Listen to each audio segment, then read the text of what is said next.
लेकिन जब से स्क्रीन और उसमें से रील, क्या होता है, एक बार शुरू करने के बाद निकलते हैं क्या उसमें से बाहर? अच्छा, आप लोग कोई रील देखते नहीं है? नहीं देखते हैं ना? तो फिर शर्माते क्यों हो, बताओ ना। निकलते हैं क्या बाहर अंदर से?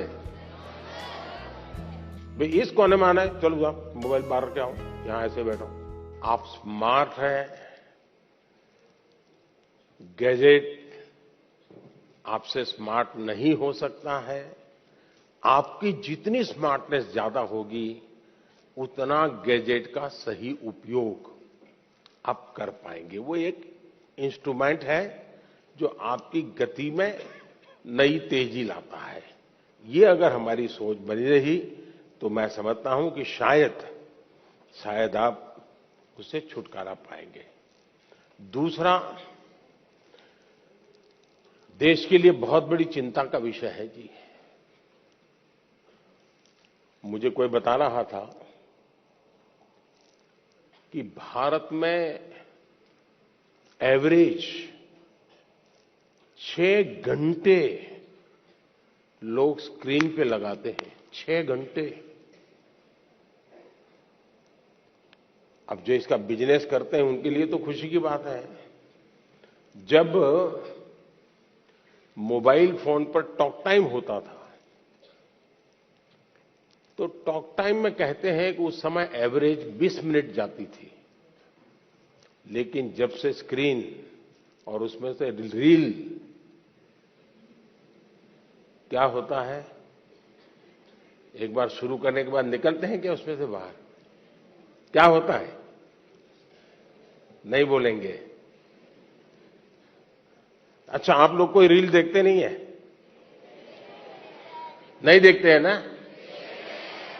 तो फिर शर्माते क्यों हो, बताओ ना। निकलते हैं क्या बाहर अंदर से? देखिए, हमारी क्रिएटिव उम्र और हमारी क्रिएटिविटी का सामर्थ्य अगर एवरेज हिंदुस्तान में 6 घंटे स्क्रीन पर जाए तो ये बहुत चिंता का विषय है। एक प्रकार से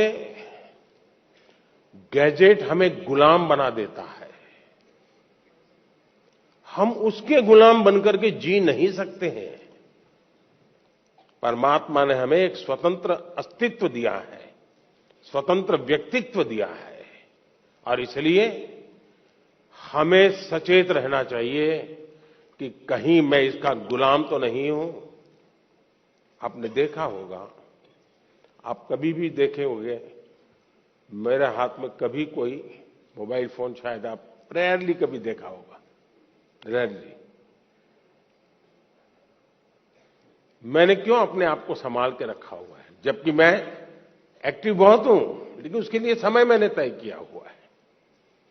उस समय के बाहर मैं ज्यादा नहीं करता हूं, और इसलिए लोग तो मैंने देखा है, अच्छी मीटिंग चल रही है, बहुत अच्छी, और थोड़ा सा वाइब्रेशन आया तो ऐसे निकाल के देखता है। मैं समझता हूं कि हमने खुद ने कोशिश करनी चाहिए कि हम इन गैजेट्स के गुलाम नहीं बनेंगे। मैं एक स्वतंत्र व्यक्तित्व हूं, मेरा स्वतंत्र अस्तित्व है, और उसमें से जो मेरे काम की चीज है उस तक ही मैं सीमित रहूंगा। मैं टेक्नोलॉजी का उपयोग करूंगा, मैं टेक्नोलॉजी से भागूंगा नहीं, लेकिन मैं उसकी उपयोगिता और आवश्यकता अपने मुताबिक करूंगा। हमने देखा है कि परिवार हमारे तो छोटे होते जा रहे हैं, और परिवार भी इस डिजिटल दुनिया में फंस रहे हैं।